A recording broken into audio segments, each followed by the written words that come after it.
महाराज जी, नशे की बात आई तो हम आपको एक चीज बताना चाहते हैं। जी आप हमारे चैनल के स्टेट हेड हैं जी और वो पीछे बैठे पत्रकार हैं चैनल के। जी ये भी पत्रकार जी। है। ये तीनों लोग हमको पकड़ के लाए यहाँ तम्बाकू छुड़वाने।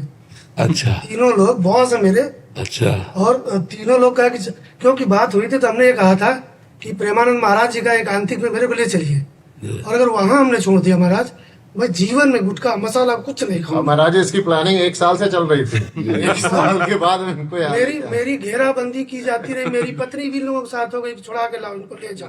तो आज आप छोड़ने आए हो। महाराज जी, प्राण चले जाए, आपकी बात है, हमारी बात नहीं है। ये दुपट्टा पहनो, तुम्हारा स्वागत है। और आज के बाद ये वचन दो कि मैं व्यसन नहीं करूंगा। नहीं करूंगा महाराज, हो गया। कतई नहीं करूंगा, बिल्कुल नहीं करूंगा, बिल्कुल। चाहे प्राण चले जाए मेरे। बिल्कुल बिल्कुल नहीं, भगवान सामर्थ्य भी देते हैं। भगवान सामर्थ्य बिल्कुल बहुत। ये देखिए महान लोग हैं जो आपको गलत मार्ग से। और इनको भरोसा है सर। जी इनको महाराज जी भरोसा है कि अगर यहाँ हो गया जी तो जी। चाहे प्राण चले जाए, खाएगा नहीं। हाँ नहीं बिल्कुल, आप मत खाला, नहीं हमारी बेइज्जती करवा दोगे। महाराज प्राण चले जाए, चाहे ये स्थिति बन हाँ जाए, ले सर फट जाए। नहीं ऐसा नहीं, ऐसा कुछ नहीं होगा। ऐसा कुछ नहीं होगा। हम भगवान के अविनाशी बच्चे हैं, हम जो चाहे वो कर सकते हैं।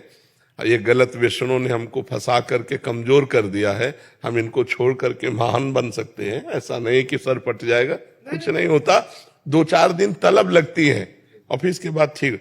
लौंग लेते रहना, जब तम्बाकू मसाला का मन करे तो लौंग इलायची, ये पवित्र वस्तु है। तो महाराज जी आपका चेहरा याद करेंगे जब भी तलब लगेगी। चलो और हम तो श्री जी से प्रार्थना करते हैं, ये जो लोग परिवर्तित हो रहे हैं, जो लोगों को आनंद की अनुभूति हो रही, ये हमारे द्वारा नहीं हो रही, हमारे प्रभु के द्वारा हो रही।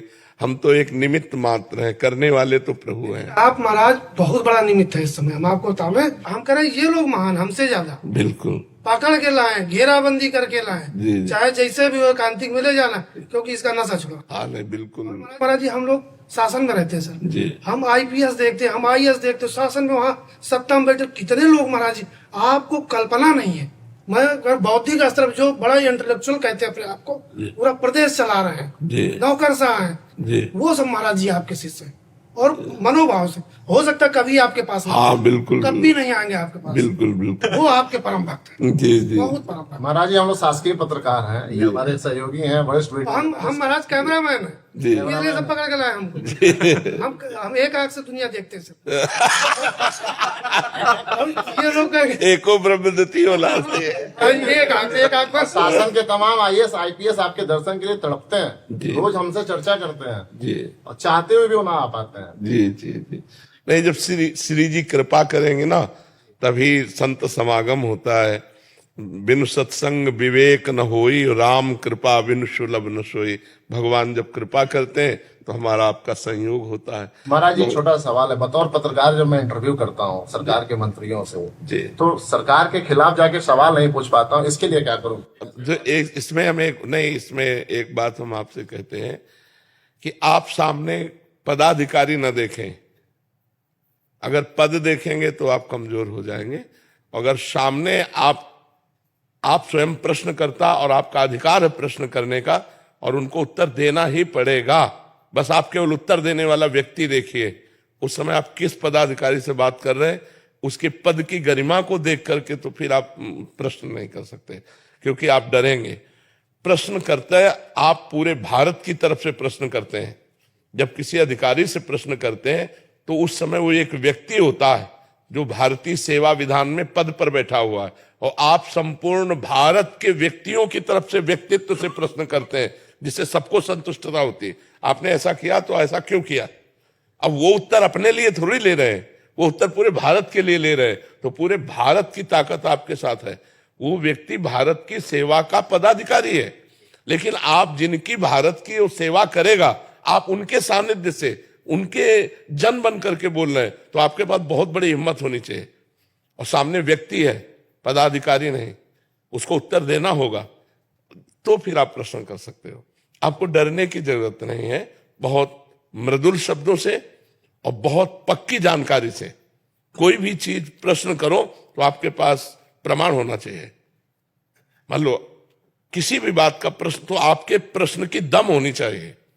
ऐसा नहीं होना चाहिए कि प्रश्न में कहीं भी चूक हो। प्रश्न है, प्रमाणित है, आपने ऐसा किया तो क्यों किया? अक्सर मैं कोशिश करता हूं कि सत्य और तथ्य के साथ ही सवाल पूछूं। हाँ, बिल्कुल बिल्कुल। और ये आज से भूल जाओ कि सामने कौन है। आप भारत की तरफ से पूरा भारत प्रश्न कर रहा है, मानो आप प्रश्न कर रहे हो, मानो पूरा भारत प्रश्न कर रहा है और पूरा भारत सुनेगा। तो आपको एक व्यक्ति से है जो भारत का सेवक है। हमारे भारत में कोई ऐसा पद नहीं जो स्वामी वाला पद हो। है कोई पद? राष्ट्रपति से लेकर के और एक साधारण सेवक तक पूरे भारत की सेवा करेगा। राष्ट्रपति की भी स्वामित्व पद है, लेकिन भारत की सेवा, सब भारत की सेवा को लेकर पद है नहीं? तो आप एक भारत के सेवक से प्रश्न कर रहे हैं और भारत की पूरी जनता आपके साथ है, तो आपको डरना नहीं चाहिए। बहुत मृदु शब्द हो, शब्दों का ये बातें हाथी पाइए और बातें हाथी पाओ। बात में ही हाथी के ऊपर बैठा दिया जाएगा, बात में ही हाथी के नीचे गिरा दिया जाएगा। तो हमारी जो बात हो बड़ी सम्मान और तथ्य के साथ जब हम बोलेंगे, तो जो अब ये तो आंख से देख ही रहे हैं, उसमें अब वो जैसी हरकत करेगा पूरा सबके सामने आ जाएगा।